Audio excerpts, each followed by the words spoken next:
Hello guys, फिर से आप लोगों के सामने हाजिर हो गया हूँ एक कहानी के साथ। आज जिस कहानी को सुनाने जा रहा हूँ, इस कहानी में ना तो कुछ क्राइम होता है और ना ही कुछ गलत काम होता है, लेकिन फिर भी ये कहानी जो है आप सुनोगे तो, क्योंकि इस कहानी में होता यूँ है।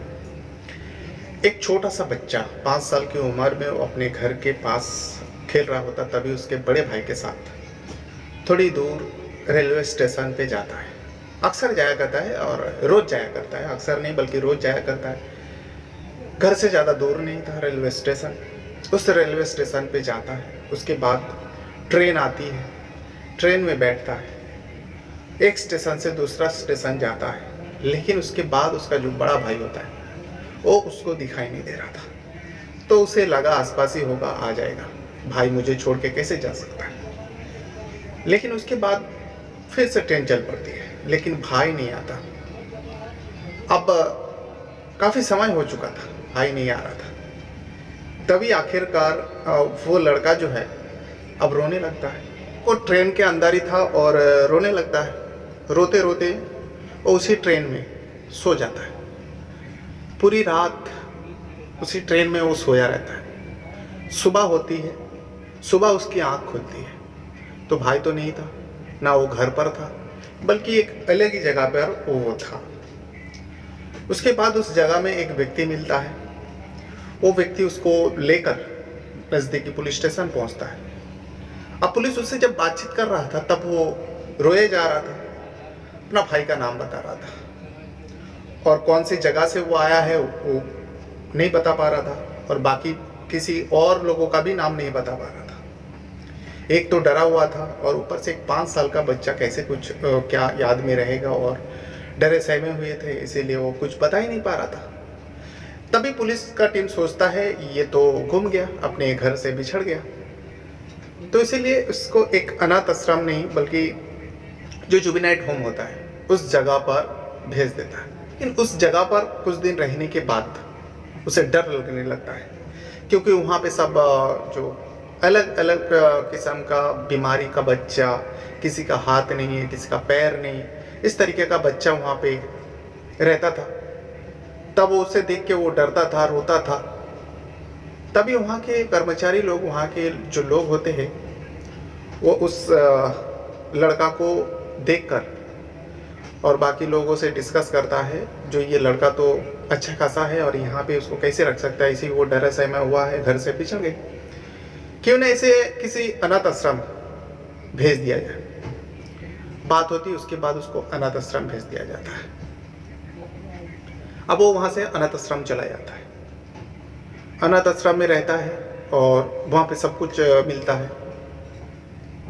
कुछ दिन बाद फिर एक दंपत्ति, पति पत्नी जो है उस अनाथ आश्रम में आते हैं। जैसे कि जानते हो, कोई बच्चे को अगर कोई गोद लेना चाहता है तो अनाथ आश्रम से कांटेक्ट करता है, फिर वहाँ से जाके जो भी कार्रवाई रहती है, कागजी कार्रवाई पूरी करने के बाद जिस बच्चे को लोग पसंद करता है उस बच्चे को अपने साथ ले जाता है। तो वैसे ही एक दंपत्ति उस बच्चे को देखता है और उस बच्चे को गोद लेता है। और वो जो दंपत्ति था हिंदुस्तान का नहीं था, वो हिंदुस्तान के कई किलोमीटर दूर, सैकड़ों किलोमीटर दूर ऑस्ट्रेलिया से आया हुआ था। फिर क्या उस लड़का को लेकर ऑस्ट्रेलिया पहुंच जाता है। लेकिन आखिरकार 25 साल बाद वो लड़का जो 5 साल में गुम हुआ था अपने घर से, 25 साल बाद तो कुछ ऐसा करता है जिसके चलते वो खुद 25 साल बाद उस घर तक आकर पहुंचता है। जब तक घर तक आता है तब तक सब कुछ बदल चुका था।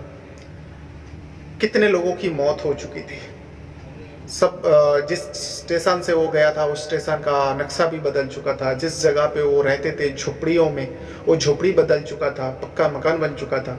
लेकिन फिर भी वो 25 साल बाद ना तो वो सही से बात कर पा रहा था, क्योंकि उसकी ज़बान भी बदल चुका था। ऑस्ट्रेलिया में इंग्लिश में बातें किया करता था और यहाँ पे जब वो बचपना गुजरा 5 साल की उम्र में, तब वो टूटी फूटी हिंदी में बात किया करता था और जो भी लोकल लैंग्वेज वहाँ पे बोला जाता था, जिस जगह का वो था, उस भाषा में बात करता था। लेकिन 25 साल बाद आखिर वो लड़का कैसे पता किया अपने जो घर और अपने माँ बाप, अपने भाइयों को कैसे ढूंढा, तो आज मैं आपको इसी कहानी को सुनाने जा रहा हूँ। पूरा डिटेल बताऊंगा इस कहानी में, लेकिन आप लोगों से एक छोटी सी रिक्वेस्ट रहेगा, अगर आप पहली बार चैनल पर वीडियो देख रहे हो तो चैनल को सब्सक्राइब ज़रूर कीजिएगा और वीडियो देखते समय वीडियो को भी एक लाइक कर दिया करें। Thank you. तो जैसे कि मैं बता रहा था, ये जो कहानी है शुरुआत तो होती है 1987। मध्य प्रदेश का एक जगह लगता है खंडवा, और इसी खंडवा में एक और लोकल जगह लगता है जिस जगह का नाम होता है बुरहानपुर, क्योंकि बुरहानपुर एक रेलवे स्टेशन है। रेलवे स्टेशन का नाम है बुरहानपुर, और इसी रेलवे स्टेशन के इर्द गिर्द, जैसा आमतौर पे अभी भी है, रेलवे स्टेशन के पास, पटरियों के पास जो थोड़ी दूर में अक्सर झोपड़ी बना हुआ रहता है। और उसी ऐसे ही बुरहानपुर जो रेलवे स्टेशन है, उस रेलवे स्टेशन के आसपास भी बहुत सारी झोपड़ियों बना हुआ था। उसी झोपड़ियों में रहने वाला एक लड़का होता है। एक लड़के का परिवार, जो उस घर के मुखिया है, मुंशी जी का मुखिया है, और मुंशी जी के अलावा मुंशी जी का पत्नी, उनका 3 बेटे और 1 बेटी रहा करते थे, यानी भरा पूरा परिवार। लेकिन कुछ समय जाने के बाद मुंशी जो है अपने पत्नी और अपने बच्चों से अलग हो जाता है। और कुछ घरेलू मैटर था, वो अलग हो जाता है। उसके बाद जो है, अब जो पत्नी है उनका नाम है कमला अपने 3 बेटे और 1 बेटी को पालने लगता है, क्योंकि चारों बच्चे इन्हीं के साथ, माँ के साथ रह जाते हैं। चारों बच्चों में से सबसे बड़ा वाला जो है 9 साल का होता है, नाम है गुड्डू। उसके बाद एक और लड़का होता है गुल्लू। उसके बाद एक बहन होती है, शकीला नाम होती है, और दूसरा जो सबसे छोटा वाला, जो चौथा नंबर पे है, एक लड़का होता है। उस टाइम उसका उम्र जो है 5 साल होता है। 1987 की बात है। उसका नाम होता है सारू, और ये पूरी कहानी जो है सारू का है। अब माँ चारों बच्चों का खुद का पेट पालने के लिए कुछ तो काम करते हैं। जो आसपास के लोग होते हैं, उन लोगों के घर में जाना, कपड़ा धोना, बर्तन धोना, झाड़ू पोछा करना, जो आमतौर पे होता है एक गरीब महिला किया करती है अपने बच्चों का पेट पालने के लिए, खुद का गुजारा करने के लिए। यहाँ 4 बच्चे, तो पूरा दिन यहाँ वहाँ काम करते हैं। लेकिन इस 4 बच्चे में से जो गुड्डू होता है, बड़ा वाला, वो अपने आप को, वो जो है अब घर का मुखिया समझता है, और माँ भी कह के जाता है, देख तू सबसे बड़ा है, अपने भाइयों और बहन का ख्याल रखना। दिन भर मैं बाहर काम करती हूँ, लोगों के घरों में जाती हूँ, सब छोटा है, तेरे से छोटा है, तो इन लोगों का ख्याल रखना। और बखूबी वो रखता भी था गुड्डू। लेकिन जो सबसे छोटा वाला है सारू, वो गुड्डू के काफ़ी करीब था, इसीलिए वो हर वक्त गुड्डू के साथ ही रहता था सारू। अब गुड्डू हर रोज उसी बुरहानपुर रेलवे स्टेशन पे जाता, पटरियों में घूमा करता, और कुछ चीज़ें लोगों का गिरता है तो उसको उठाता, कुछ भंगार मिलती तो उसको जाके दुकान पे बेचता, जो पैसा मिलता उससे कुछ चीज़ें खरीदता, भाई बहन को भी देता, और सारू साथ में रहता, सारू भी वही चीज़ करता। लेकिन एक दिन ऐसा होता है 1987 में, दोनों भाई उसी बुरहानपुर रेलवे स्टेशन पे जाता है, लेकिन उस पटरियों में कुछ नहीं मिलता, और जो एक्सप्रेस गाड़ी होती है उसी बुरहानपुर होकर गुजरते। बुरहानपुर में भी कई सारे गाड़ी रुकता है, और ये लोग ट्रेन में भी चढ़ते। जब गाड़ी आती है, चाहे कहीं का भी गाड़ी हो, थोड़ा टाइम रुकता है तो लोग ट्रेन में चढ़ते हैं। अगर सही टाइम पे उतर जाते हैं तो ठीक है, नहीं तो दूसरे स्टेशन चले जाते, फिर वहाँ से दूसरे गाड़ी में बैठ के बैक आ जाते। यही सब वो लोग करता था। गुड्डू जो है एक ट्रेन में बैठता है, साथ में सारू भी बैठ जाता है। अब दूसरे रेलवे स्टेशन जाना था, वहाँ प्लेटफॉर्म में कुछ ढूंढना था, जो भी मिलता लेके आता। अब दूसरा प्लेटफॉर्म आ जाता है। जब ट्रेन में बैठता है तब जो है सारू को थोड़ा नींद आ जाती है। ट्रेन जब चल देते हैं, दूसरा स्टेशन आने में टाइम लगेगा, तो सारू गुड्डू वहीं पे बैठा रहता है। लेकिन सारू को नींद आता, सारू वहीं पे लेट जाता है और सो जाता है। उसके बाद सारू की जब आँख खुलती है तो देखता है कि ट्रेन रुकी हुई है, लेकिन गुड्डू नहीं है। अब उसे लगा, जो गुड्डू भाई ट्रेन रुकी है तो उतर गए होंगे, कहीं कुछ ढूंढ रहा होगा, आ जाएगा, मुझे लेकर जाएंगे। तब तक उसका नींद जो है बराबर से छूटी नहीं थी। तब वो फिर से सो जाता है। अब की बार जब सोता है, जब उसे नींद से वो जागता है तो देखता है कि सुबह हो चुका है। अब ये लोग जो पटरी में ढूंढ रहा था उस वक्त था दोपहर के 3, साढ़े 3, 4 बजे के आसपास। फिर उसके बाद वहाँ से जो बुरहानपुर से दूसरे रेलवे स्टेशन गया था तब तक शाम हो चुका था। अब शाम से अंधेरापन थोड़ा मालूम था उसके, जो शाहरुख को दिखाई दे रहा था, जो थोड़ा अंधेरा हो गया। उसके बाद जब उसका आँख खोलते हैं तो देखते हैं सुबह हो गया। अब वो डर जाता है, ट्रेन रुकी हुई है, क्योंकि ट्रेन अपना मंजिल तक पहुँच चुका था। लेकिन वो लड़का उसी ट्रेन के अंदर सो रहा था। फिर जागा तो देखा सुबह हो गया। अब वो गुड्डू को ढूंढने लगता है, जो भाई कहाँ है, भाई को दिखाई नहीं दे रहा था। तब वो रोते रोते जो है ट्रेन से उतरता है। उतरने के बाद प्लेटफॉर्म में आता, प्लेटफॉर्म में इधर उधर ढूंढने लगते अपने भाई को। फिर उसे लगा अरे हो सकता है भाई उसी स्टेशन पे रह गया, ये तो दूसरा स्टेशन है। इतना तो उसे पता चल रहा था, जो बुरहानपुर में वो अक्सर वहाँ रहता था, तो बुरहानपुर स्टेशन नहीं है, वो ट्रेन में बैठा आ गया। फिर उसे लगा मैं दूसरी जगह पे आ गया हूँ, इसीलिए फिर एक ट्रेन में बैठता है जो पीछे की ओर जाता है, जो दूसरे प्लेटफॉर्म से उस तरफ जाती है, उस पर बैठता है। फिर एक स्टेशन पे वो उतर जाता है, लेकिन उसे ना तो बुरहानपुर स्टेशन देख रहा था और ना ही गुड्डू को दिखाई दे रहा था। अब वो पटरी में वो जो है ट्रेन से उतर जाता है, प्लेटफॉर्म में घूमता रोता। अब लोग देखता है जो एक छोटा सा बच्चा रो रहा है। कई लोग खाना देता है, कई लोग कुछ पैसा देता है, कुछ कोई चीज़ खरीद के देता है। जो मांगने वाला होगा, भिखारी होगा, वो लेता भी है, खाता भी है, लेकिन रोए जा रहा था। तभी एक आदमी की नज़र उसके ऊपर पड़ता है। तब उसे लेकर, क्योंकि शाम हो चुका था, दूसरा दिन शाम हो चुका था जिस दिन सुबह वो उतरा था। अब वो पहुंच चुका था कलकत्ता, यानी कोलकाता पहुंच चुका था वो उस ट्रेन से। अब उसे नहीं पता था ये कोलकाता है, क्या है नहीं है, उसे वो सब नाम से 5 साल का लड़का है। अब वो व्यक्ति जो है पुलिस के हवाले कर देते उस बच्चे को, जो ये रास्ता भटक गया, ट्रेन में बैठ के आया और कुछ बता ही नहीं पा रहा, अपने नाम के अलावा और कोई गुड्डू गुड्डू कर रहा है, भाई गुड्डू ऐसा बोल रहा है। हो सकता है इसका भाई हो, बिछड़ गए हो। अब पुलिस के हवाले कर रहे थे। कोलकाता पुलिस उसे एक जुबिनाइट होम में रखता है, लेकिन जुबिनाइट होम में जो जैसा कि रहता है पेशेंट जैसा सब बच्चे लोग रहता है, वहाँ उसको देख के वो डर लगने लगा। तभी जुबिनाइट होम के जो कर्मचारी है वो लोग सोचते हैं अरे तो अच्छा खासा बच्चा है, उसको यहाँ पे क्यों रखा, क्यों ना इसे किसी अनाथ आश्रम में डाल दिया जाए, वहाँ से कोई अडॉप्ट कर लेगा जो लोग, यानी बच्चा गोद लेते हैं। तो उसके बाद उसे एक अनाथ आश्रम में भेज दिया जाता है। वहाँ कुछ दिन रहता है, वहाँ सब कुछ सुविधाएं रहता है, खाने पीने का, कपड़ा वगैरह सब कुछ दिया जाता है। अब वो थोड़ा थोड़ा भूलने लगे, रोना भी कम हुआ, सब कुछ मिल रहा था। इसी बीच एक दंपत्ति उस अनाथ आश्रम में पहुँचता है, बच्चा गोद लेना था उन्हें। तब शाहरुख को दिखाया जाता है, छोटा सा बच्चा था 5 साल का। शाहरुख को देखने के बाद वो लोग उसे पसंद करता है, उसे गोद लेना चाहता था। जो भी कागजी कार्रवाई है पूरा करता है। जो दंपत्ति गया हुआ था उनमें से जो दंपत्ति है जॉन एंड सू, जो ऑस्ट्रेलिया से आया था, वो इंडिया का नहीं था।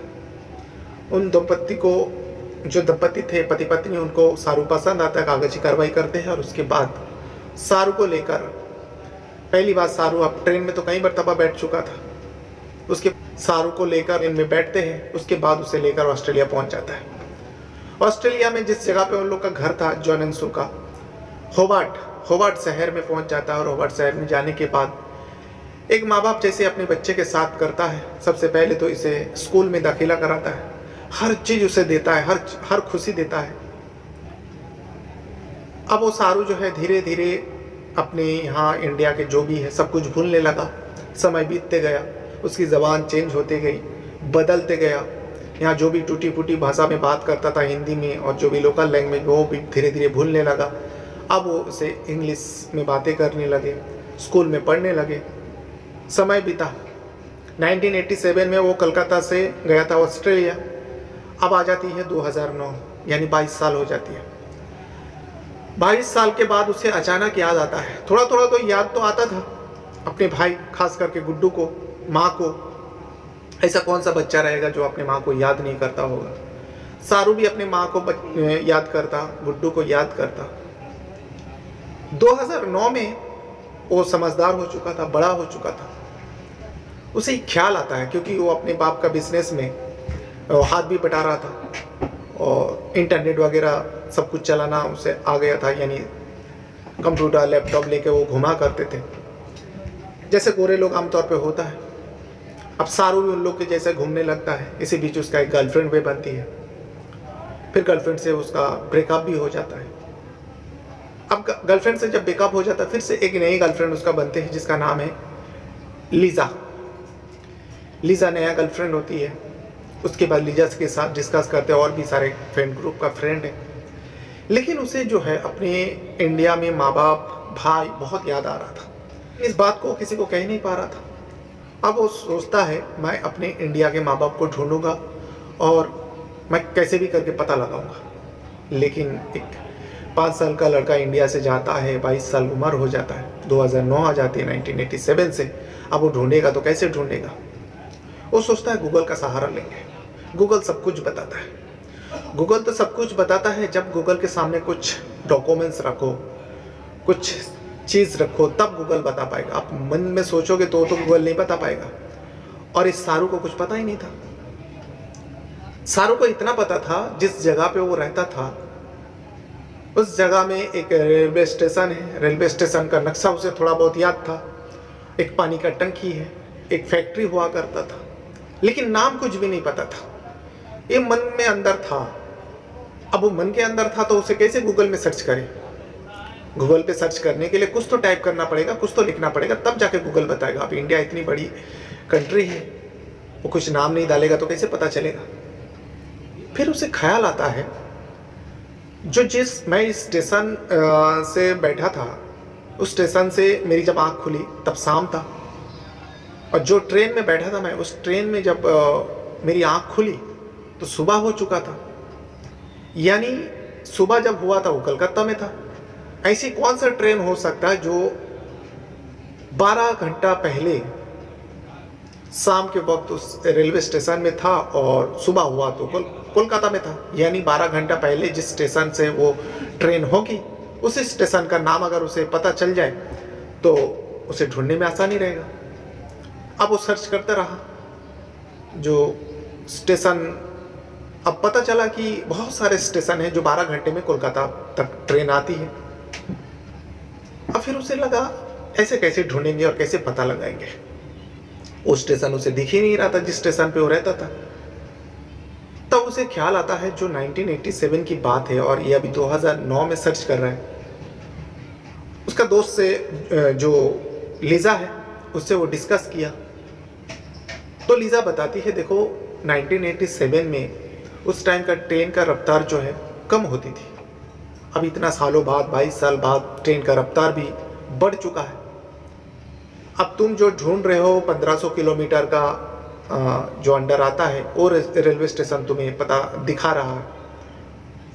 लेकिन तुम्हें आज के दौर पे अगर देखोगे, जो पहले के आज के दौर पे तुम देख रहे हो तो 1500 किलोमीटर की दूरी में दिखा रहा है, जो इतने घंटे में 1500 किलोमीटर दूरी तय करता है। लेकिन 1987 में ट्रेन का रफ्तार इतना नहीं होती थी। तो अगर 12 घंटे तक कोई तुम्हें कोलकाता छोड़ा था, क्योंकि इंटेलिजेंट हो गया था वो,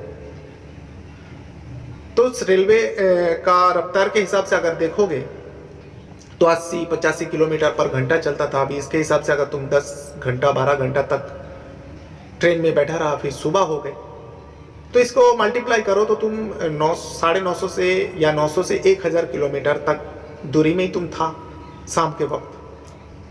तो 1000 किलोमीटर के अंदर जो कोलकाता पहुंचता है, कोलकाता से 1000 किलोमीटर दूरी पर जो रेलवे स्टेशन आता है, उस रेलवे स्टेशन को तुम ट्रैक करो, सोचो, देखो। सारू के दिमाग में आता है लीज़ा का बात। अब वो वही ढूंढने लगता है। फिर उसे याद आता है जिस रेलवे स्टेशन पे वो लोग रहा करते थे आसपास, उस रेलवे स्टेशन का नाम जो है बी से शुरू होता है।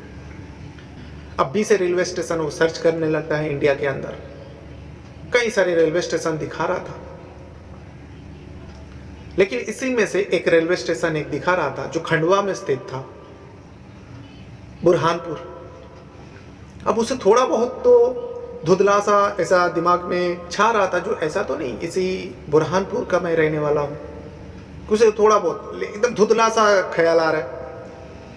फिर वो सोचता है अरे बुरहानपुर और खंडवा, अगर ये गलत हुआ तो मैं गलत दिशा में सर्च कर रहा हूँ, गलत दिशा में ढूंढ रहा हूँ। फिर उसे याद आता है जो बुरहानपुर के अंदर ही कोई जी से कोई नाम है। अब जी से क्या नाम हो सकता है? बहुत सारे नाम जी से सर्च करता है जो इंडिया के अंदर आता है, बुरहानपुर के अंदर आता है। थोड़ा बहुत तो उसे दिमाग में पैसा डालता है। लीजा भी उसका साथ दे रही थी, जो नए गर्लफ्रेंड थे, और उसका फ्रेंड ग्रुप का कुछ दोस्त भी साथ दे रहा था, जो थोड़ा बहुत याद करो जी के आगे क्या है। तो फिर वो सोचता है, हाँ उसे याद तो आ रहा था, लेकिन गणेश गणेश ऐसा कुछ बता रहा था, लेकिन ऐसा गणेश गणेश करके कोई जगह नहीं आ रहा था। फिर भी वो लोग सर्च करता रहा और बुरहानपुर में कांटेक्ट किया। वो लोग जो सर्च के जरिए वहाँ से किसी फ्रेंड ग्रुप से बात हुआ इंडिया के, फिर पूछने लगा जो बुरहानपुर जो खंडवा के अंदर आता है, और इसी बुरहानपुर के अंदर कोई गणेश करके जगह है। अब उसे जब पता किया इंडिया का वो पर्सन था, तो उसने भी ढूंढा और बताया, हाँ गणेश तलाई करके एक जगह है जो बुरहानपुर के अंदर आता है।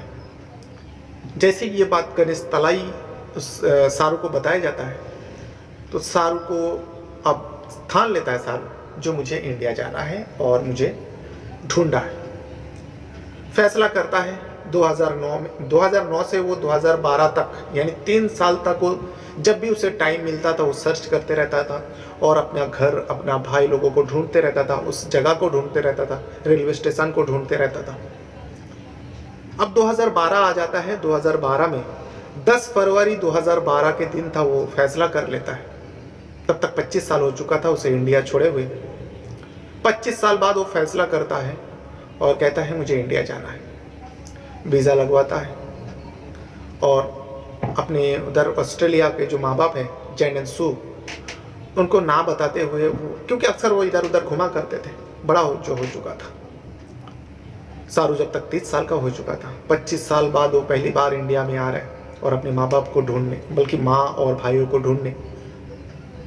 अब वो ऑस्ट्रेलिया से प्लेन में बैठता है और दिल्ली लैंड करता है। दिल्ली आता है, दिल्ली से बाई रोड खंडवा पहुंचता है, क्योंकि उसे ये सब चीज़ पता चल गया था, जो दिल्ली में बैठ के बाई रोड खंडवा जाएंगे। अब खंडवा आने के बाद खंडवा से उसी बुरहानपुर रेलवे स्टेशन पहुंचता है और वहाँ उतर जाते हैं। बुरहानपुर रेलवे स्टेशन पे जैसे ही आता है, उसके कदम अब जवाब देने लगता है। अब उसके दिमाग में बहुत कुछ चलने लगता है, इधर उधर देखता है, ताक झाक करते रहता है। एक फॉरेनर जैसा आया है, जैसे विदेशी लोग आते हैं। पीछे एक बैग टंगा हुआ है, हाथ में लैपटॉप है। कोई भी इंसान देखेगा तो ये फॉरेनर है, बाहर से आया हुआ है, गोरे लोग हैं। अब वो धीरे धीरे आगे बढ़ रहा है, वो सारी चीज़ ढूंढ रहा है जो उसने बचपन में देखा था, लेकिन बहुत कुछ बदल चुका था। 25 साल का जो अंतर हो गया था। इसी बीच वो धीरे धीरे, वो भी नहीं चल रहा था, उसके कदम खुद ब खुद चलने लगा। वो कहता है, बाकी मैं बाकायदा, वो सारू बहुत सारे इंटरव्यू में वो कहा था, बाकायदा उसका कदम जो है धीरे धीरे चलने लगा। वो इधर उधर देखने लगे, फिर उसे वो चीज़ वो दिखाई देता है जो उसने बचपन में देखा था। एक फैक्ट्री हुआ करते थे उसी बुरहानपुर के रेलवे स्टेशन के पास, जो बंद हो चुका था। अब वो खंडर जैसा बना हुआ था, लेकिन था फैक्ट्री, भले ही बंद था, लेकिन वो जगह था, प्लेस था। उसे वो देखता है, उसे थोड़ा बहुत और याद ताज़ा होता है। फिर उसे याद आता है, यहाँ पे एक पानी की टंकी हुआ करता था, उस पानी की टंकी को भी वो उसको दिखाई देता है। फिर देखता है यहाँ पे एक चोटी हुआ करता था, जिस चोटी में वो चढ़ता था, खेलता था भाइयों के साथ। एक बार गिर चुका था, जिसके चलते उसके चोट आई थी सिर पर और पेशानी पे निशान लग चुका था। वो निशान अभी भी है सारू के पेशानी पर। अब वो धीरे धीरे आगे बढ़ता है, पानी का टंकी दिखाई देता है, एक तालाब दिखाई देता है, जिस तालाब में वो कभी नहाते थे, कूदते थे, तैरते थे। अब वो धीरे धीरे उस जगह पर पहुंच जाता है जिस जगह पर वो रहता था, यानी घर, उसका झोपड़ी। लेकिन जब ये पहुंचता है तब वो झोपड़ी नहीं था, बीच में से रास्ता था, दोनों किनारे पे घर बना हुआ था, झोपड़ी बना हुआ था। लेकिन अभी देख रहे पक्का मकान बन चुका था। अब वो उस जगह पर जाता है और एक मकान की तरफ, एक घर की तरफ रुक जाता है। रुक कर उसी घर की तरफ देखने लगता है। अब उसे कोई नहीं पहचानता। दोपहर के वक्त था जब तक वो पहुंचता है उस जगह पर। एक औरत अपने बच्चे को लेकर, गोद में लेकर वहीं पे खड़ी थी, मतलब वो अपने आंगन में घर के पास खड़ी थी। वो देखता है कि एक व्यक्ति पीछे बैग टंगा हुआ है, अब रेलवे स्टेशन के पास घर है तो कई सारे लोग आना जाना करते हैं, सब अननोन पर्सन होता है, गांव तो है नहीं जो पहचान जाते ये। तो और देखता है कि एक व्यक्ति है, ऐसा तो लग रहा है बाहर से आया हुआ है, हिंदुस्तान का नहीं है, शक्ल से ही पता चलता है। तो काफी समय से उस एक घर की तरफ देख रहा है। अब वो देखता ही रहा, तभी वो दूसरे लोगों को बोलता है, जो एक व्यक्ति काफी समय से यहाँ पे खड़ा है, करीब 1 घंटा हो चुका है, तो इसी तरफ देख रहा है, टिकटिकाए लगा हुआ है, न जाने किसे ढूंढ रहा है, किसे देख रहा है, किसका इंतजार कर रहा है। तभी उसमें से एक व्यक्ति आता है, बुजुर्ग आता है, और उस सारू के पास पहुंचता है और पूछता है, भाई किसे चाहिए तुम्हें? अब उसकी भाषा इसको समझ में नहीं आ रहा था, हिंदी में वो कह रहा था वो व्यक्ति। तब सारू कह रहा था, आई एम सारू। आई एम सारू जब कहता है वो व्यक्ति को समझ में नहीं आया, लेकिन इस सारू जो है उसे समझ में आ जा, जो ये कह रहा है मैं सारू हूं। सारू नाम जैसे ही सुनता है, उस व्यक्ति को 25 साल की बातें याद आ जाती है, जो इसी जगह पे एक लड़का रहता था सारू, उसकी फैमिली यहीं रहता था, जिस घर की तरफ वो देख रहा था। अब उसे ऐसा लगा, ऐसा तो नहीं ये सारू है जो गायब हो चुका था, पूरा सब कुछ बदल चुका था, जवान हो चुका था, कौन कैसे पहचानेगा। फिर भी वो उस व्यक्ति ने सारू को कहा, तुम रुको। अब हाथ का इशारा से कह रहा है, लेकिन वो समझ जाता है जो रुकने के लिए कह रहा है। अब उसे क्या कहते हैं इंग्लिश में, जो वेट करो, इंतज़ार करो, अब उन्हें भी नहीं पता था। अब उसने हाथ से इशारा किया, सारू रुको, ऐसा करके इशारा किया, तो सारू रुक जाता। सारू भी समझ जाता जो मुझे रुकने के लिए कह रहे हैं। वो व्यक्ति उस घर में जाता है और लोगों को बताता है, जो हमें लगता है जो बिछड़ा हुआ बेटा था, जो खो गया था, वो शायद आ चुका है इस जगह पर, और वहाँ पे खड़े। अब धीरे धीरे लोग आने लगा, जमा होने लगा। तभी वो व्यक्ति फिर से आता है। आने के बाद सारू को साथ में लेकर उस कमरे के अंदर घुस जाता है, जिस कमरे की तरफ वो देख रहा था, जिस घर की तरफ देख रहा था सारू काफ़ी समय से। अब घर के अंदर एंट्री होता है तो 3 औरत खड़ी रहती है, तीनों को बारी बारी वो देखते रहता है। इसी में से एक औरत जो कमला होती है, जो सारू का माँ होता है, कमला के तरफ सारू की नज़र जाता है और कमला भी सारू की तरफ देखता है। दोनों एक दूसरे से कुछ कह नहीं पाता है। कमला के आंख में आंसू आ जाता है, क्योंकि पहले ही उसे पता चल गया था, सबको लगा सारू आ चुका है। कमला के आंख से आंसू निकाल रहा था और जाके सीने में लग जाते हैं उस सारू के। अब सारू भी समझ जाता है यही मेरी माँ है कमला। फिर रोना धोना चालू होता है, काफ़ी समय दोनों लिपट के रोने लगे। अब ये कुछ कहना चाहता था सारू, इंग्लिश में कह रहा है, कोई समझ नहीं पा रहा था। कमला अपनी भाषा में कह रही है, जो भी टूटी फूटी हिंदी बोल सकता था उस जगह पे हिंदी भी बोल रहा है, लेकिन सारू को कुछ समझ नहीं आ रहा था। तभी जो है एक व्यक्ति सोचता है, अब इसकी भाषा समझने वाला हमारे स्कूल का एक टीचर है, शहनाज गिल नाम थी, इंग्लिश टीचर थी, बच्चों को पढ़ाते थे। फ़ौरन दौड़ते हुए, दोपहर के वक्त था, स्कूल में वो मौजूद थी। अब यहाँ हल्ला मच गया पूरा इलाका में, सारू आ गया 25 साल बाद, 30 साल बाद लौटा है, बल्कि 25 साल बाद लौटा है, 30 साल का हो चुका था। उस टीचर को बुला के लेके आता है। अब टीचर आती है शहनाज गिल, सारू से बातचीत करती है इंग्लिश में, और वो ट्रांसलेटर का काम कर रही थी। सारू के माँ जो भी अपनी लोकल लैंग्वेज पे कह रही थी, हिंदी में कह रही थी, वो सारू को बता रही थी, और सारू जो इंग्लिश में कह रहा था वो अपने लोगों को बता रही थी शहनाज गिल। फिर सबको पता चल गया जो हाँ यही सारू है। अब उसे लोगों को समझ में नहीं आ रहा है, जो 25 साल बाद ये लड़का लौटा है, कमला को कैसे पता चला। वो आगे बढ़े, गले सीने में लग गए। तो इसमें कमला का कहना है, एक तो माँ की भावनाएं होती है, माँ की जो रिश्ता, जो खून का रिश्ता तो होता ही है, और दिल का भी रिश्ता होता है। सबसे बड़ी बात जो है कमला बताती है, जो मेरे बेटा बचपन में गिर चुका था वो चोटी से, और उसके सिर पर एक चोट आई थी, पेशानी पर एक निशान था, वो निशान आज भी मौजूद है, और सारू के निशान पेशानी पे आज भी वो निशान मौजूद था।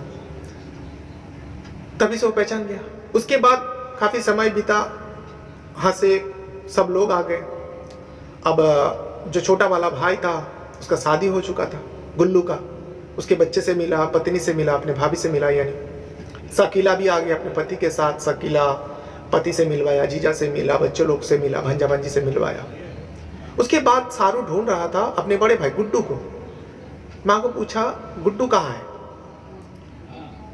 तो माँ रोने लगी और लोगों ने समझाया, और शहनाज गिल ने बताया, जो तुम जब यहाँ से गायब हुए थे दोनों भाई, उसके करीब 1 महीना बाद गुड्डू का बॉडी जो है एक रेलवे पट्टी पर पड़ा हुआ था और वो रेलवे ट्रेन के चपेट में आ गया था। उसके 2 टुकड़ों में बॉडी निकला था। माँ रोने लगी याद करके गुड्डू को। सारू भी थोड़ा आंख नम हुई। उसके बाद सारू ने ऑस्ट्रेलिया फ़ोन किया, वीडियो कॉल के ज़रिए अपने नए माँ बाप जो बने थे जॉन एंड सू को फ़ोन लगाया और इस सारी बात डिस्कस किया। उन लोगों का कहना है काश तुमने हमें भी बताया होता तो इस खुशी का जो मंजर है हम सब साथ में बिताते। लेकिन सारू वादा करता है और वादे के मुताबिक ऑस्ट्रेलिया वो लौट जाता है। लेकिन जाने से पहले वो जो पैसा लाया था और ऑनलाइन मंगवाया है, अपने माँ के लिए घर बनवाता है, सबको गिफ्ट देता है और वादा करके जाता है मैं अक्सर आया जाया करूँगा। लेकिन सारू चाहता था माँ उसके साथ ऑस्ट्रेलिया जाए, लेकिन माँ इनकार कर देती, कमला जो नहीं बेटा मैं नहीं जा सकती। अब सारू की 2 माँ बन जाती है, एक ऑस्ट्रेलिया में जो उसे पाल पोस कर बड़ा किया और यहाँ पे एक जो खंडवा में बुरहानपुर में रहने वाली कमला जिसने उन्हें जन्म दिया था। ये था वो कहानी। इसे सुनने के बाद कई सारे लोग भावुक भी हुआ था। मैं भी जब इस कहानी को पढ़ा, पूरा डिटेल समझने के बाद इस कहानी को मैं सोचा कि आप लोगों के लिए भी बयां करूं। तो ये था कहानी, आप चाहे तो पता कर सकते हो। जो कहानी है मध्य प्रदेश का खंडवा जिला के अंदर एक जगह लगता है बुरहानपुर रेलवे स्टेशन के आसपास, जो झोपड़ियों में लोग रहा करते थे। इसी झोपड़ियों की कहानी है। सारू नाम का लड़का से का कहानी था। बहरहाल अपने साथ साथ अपना परिवार का भी बहुत ज़्यादा ख्याल रखिएगा और इस वीडियो को देखने के लिए आपका बहुत बहुत धन्यवाद करता हूँ। Thank you very much.